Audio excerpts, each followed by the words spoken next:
다니엘 2장 1절에서 13절입니다.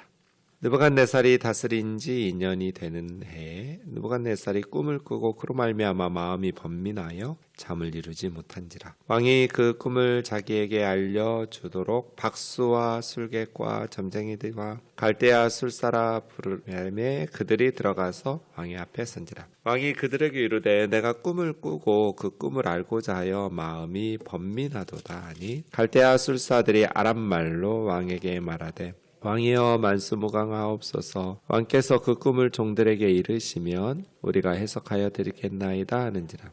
왕이 갈대아인들에게 대답하여 이르되 내가 명령을 내렸나니 너희가 만일 꿈과 그 해석을 내게 알게 하지 아니하면 너희 몸을 쪼갤 것이며 너희 집을 거름더미로 만들 것이요.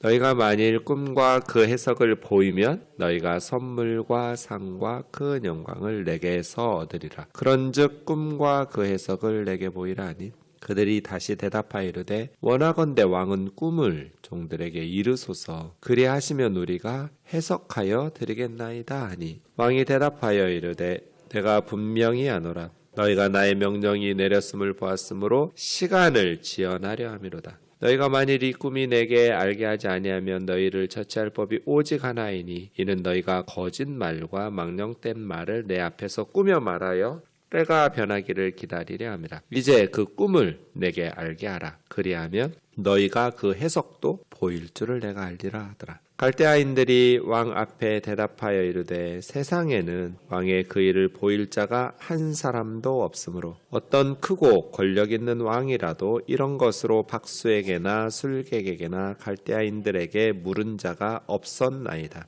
왕께서 물으신 것은 어려운 일, 육체와 함께 살지 아니하는 신들 외에는 왕 앞에 이것을 보일 자가 없나이다 한지라. 왕이 이로 말미암아 진노하고 왕의 명령이 내림에 제자들은 죽게 되었고 다니엘과 그 친구들도 죽이려고 찾았더라. 아멘.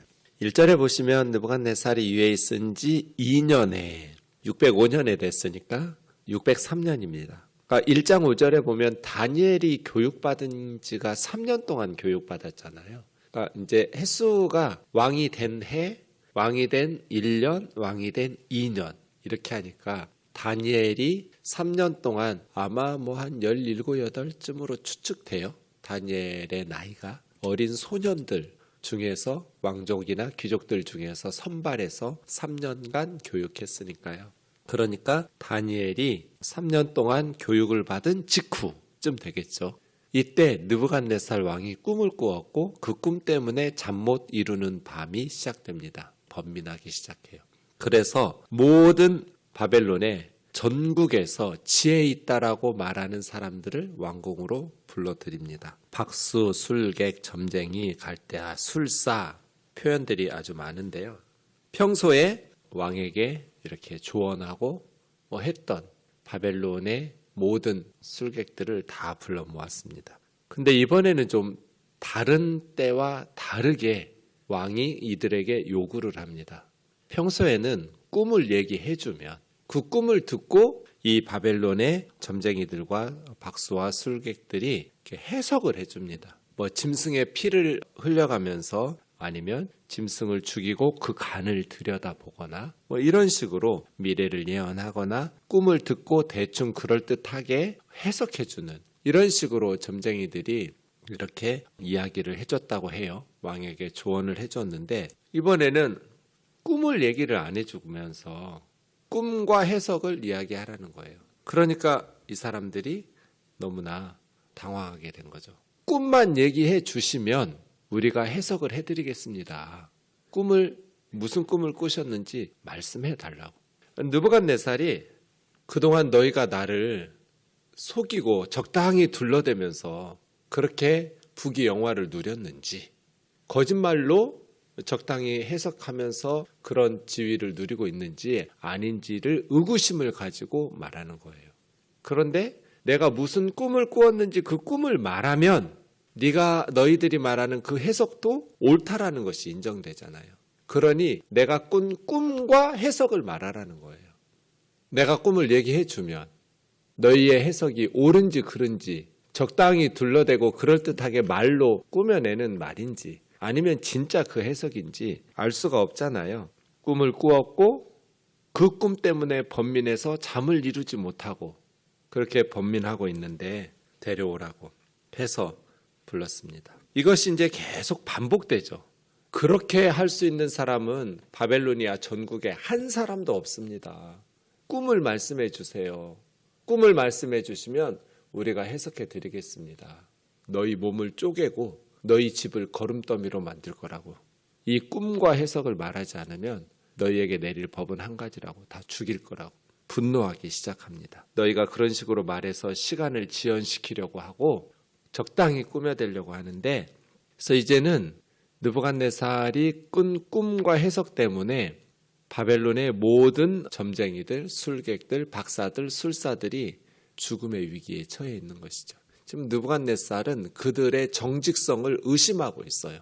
너희가 그동안 어떻게 해서 국정을 좌지우지했는지, 너희들 말이 진짜인지 가짜인지 그들을 시험하고 있는 것이죠. 이런 위기에 모든 박사들이 처해 있을 때 이제 다니엘과 세 친구도 박사에 들어가기 때문에 다니엘과 세 친구들도 죽음의 위기에 처해 있었게 된 거죠. 그래서 13절에 왕의 명령이 내림에 지혜자들은 죽게 되었고 다니엘과 그 친구들도 죽이려고 찾았더라 해서 지혜자, 박사 이렇게 불리던 다니엘과 세 친구도 죽게 된 것입니다. 이렇게 진노하면서 왕이 다 죽이겠다고 하고 있을 때 어린 4명의 다니엘과 세 친구들도 교육 끝나자마자 죽게 생겼어요. 우리가 이런 위기를 만날 때 그 시대에는 뭐 지금 북한처럼 전제국가하고 통치자에 의해서 죽고 살고 하는 그런 시대였기 때문에 이러한 상황에 만나면 정말 방법이 없죠. 이것을 통해서 우리는 왕의 스승 노릇을 하면서 그 왕에게 적당히 둘러대면서 훈수를 두었던 어른 노릇하고 왕의 책사 노릇을 했던 바벨론의 모든 지혜자들과 무당들과 그러한 술객들이 사실은 대충 거짓말로 둘러대면서 실상은 그들이 거짓말장이었고 그들의 무능함과 어리석음이 폭로되고 있는 사건인 것을 오늘 본문 다니엘 2장을 통해서 가르쳐 주죠.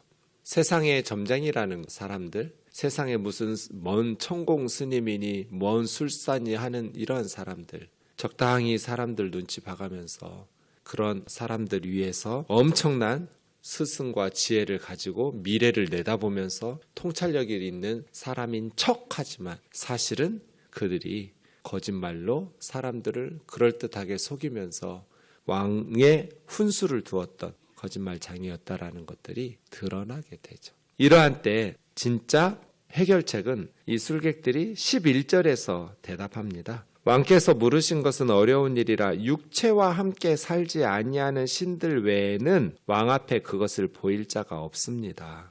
어떤 왕도 어떤 권력자도 이런 요구를 안 했습니다. 왜냐하면 불가능하니까. 한 사람도 꿈을 말하면서 해석을 보일 사람은 없으니까. 그런데 평소에 육체와 함께 거하지 아니하는 신들이라면 왕에게 그것을 보일 자가 있을 것입니다 하면서 이제 누가 이것을 해결할 수 있는지를 11절에서 말하고 그 11절의 주인공은 다니엘이라는 것을 알게 됩니다. 어린 다니엘. 왜요? 그는 육체와 함께 거하지 않은 참 신이신 하나님의 계시가 있었기 때문입니다. 하나님께서 다니엘에게 하나님의 그 꿈과 계시를 가르쳐 주시지 않으면 다니엘은 죽을 것이고 세 친구와 함께 하나님께서 육체와 함께 거하지 아니하시는 참 신이신 하나님께서 가르쳐 주시면 바벨론의 모든 점쟁이들과 술객들이 거짓말장이었으나 다니엘은 진실한 육체와 거하지 아니하시는 참 신의 종인 것을 하나님의 사람인 것을 드러내는 기회가 될 것입니다. 하나님은 이러한 위기를 통해서 세상의 모든 신들은 거짓이고 하나님만이 참 하나님이심을 보이실 때가 있지요. 그래서 다니엘에게 그 꿈을 가르쳐 줍니다. 그 꿈이 바로 제가 뜨인돌 교회라는 이름을 지었던 뜨인돌입니다. 한 큰 신상을 꿈에서 보았고, 뜨인 돌은 산 같은 데서 띄어낸 돌이에요. 커팅스톤이라고 할 수 있어요. 그 돌이 그 우상을 치니까 그 우상이 가루가 되어서 산산조각 나서 가루가 되어서 흔적도 없이 사라져버리고, 그 뜨인 돌이 온 세상을 가득 채우는, 그 뜨인 돌이 예수 그리스도거든요. 세상의 모든 신들을 쳐부수고 온 세상에 가득하게 될 예수 그리스도와 그의 복음, 이러한 신상의 꿈을 느부갓네살이 꾸고, 그것이 너무나 특이하니까 잠을 이루지 못하고 번민했었는데, 누구도 무슨 꿈을 꾸었는지 말을 못하는 거예요. 그때 하나님께서 다니엘에게 꿈을 가르쳐 주시고 그 꿈에 대한 해석도 가르쳐 주셨어요. 그럼 이제 교육 끝난 다니엘과 세 친구는 어떻게 되겠어요? 바벨론 느부갓네살 왕의 신임을 받는 정직하고 지혜로운, 그 지혜가 하나님의 지혜가 함께하는 사람인 것을 입증하고 드러나게 되겠죠. 이렇게 위기를 통해서 하나님께서 다니엘을 높이시고 사용하시는 그러한, 그래서 다른 모든 박사들, 술사들도 다 살려내는 그러한 일들을 하게 되죠. 지금도 세상 사람들은 하나님의 사람들에 의해서 죽기도 하고 살기도 해요. 느부갓네살의 꿈 때문에 모든 사람, 술사들이 지금 죽음의 위기에 몰렸잖아요. 근데 그들을 죽음으로부터 건져낼 사람은 10대 이 소년들, 다니엘과 세 친구에게 달려있거든요. 지금도 수많은 사람들의 생명이, 이 땅에서 육체적인 생명뿐 아니라 영원한 생명이 우리 그리스도인들에게 달려있어요. 오늘 새벽에 운전하고 교회 오는데, 교회 앞에 큰 길가에서 어떤 아저씨가 담배를 피고 걸어가고 있는 걸 보셨는지 모르겠어요. 저 운전하면서 봤는데 제가 무슨 생각이었을까요? 저 아저씨에게 복음 전해야 되는데, 아마 이 새벽에 담배 피고 이렇게 걸어가시는 거 보면 크리스찬은 아닐 것 같은데, 예수님 믿고 담배 한 대 피면서 교회 새벽기도 갈 수도 있겠지만 어쨌든 복음을 전해야 되는데, 저 사람을 죽이고 살리는 게 우리에게 달려있는데, 세상 사람들은 몰라요. 진정한 그들의 미래를 우리만 알아요. 이 땅에서의 미래가 아니라 죽은 후에 영원한 미래예요. 영원한 생명, 하나님의 은밀한 것, 그들이 살고 죽는 미래가 우리 그리스도인들에게만 예수 그리스도 안에서 하나님이 가르쳐 주셨잖아요. 모든 사람들의 미래가 어떠한 것인지, 그들의 생명을 두고 우리는 살려내야 될 구령의 열정이 있어야죠. 죽어가는 영혼을 살려내야 되는, 세상이 죽고 사는 것은 하나님의 백성들에게 달려있다. 우리가 하나님 앞에서 다니엘처럼 깨어서 하나님과의 교제, 하나님의 음성을 듣는 깨어있는 영성을 가지고 하나님 앞에 나아간다면, 바벨론의 박사들이 아니라 하나님의 영으로 충만한 하나님의 사람들이 이 땅의 사람들을 살려낼 수 있음을 기억해야 합니다. 기도하겠습니다. 하나님 아버지, 바벨론이 발칵 뒤집어졌습니다. 왕이 꾼 꿈이 그동안 왕의 선생 노릇하고 왕 위에서 책사 노릇했던 모든 사람들을 몸을 쪼개고 그 집안을 멸망시켜 거름더미로 만들 위기로 몰아넣었습니다. 아무도 그들을 살려낼 자가 없었고 아무도 그들을 건져낼 자가 없었습니다. 그러나 10대의 어린 소년 다니엘이 그들을 살려낼 수 있었습니다.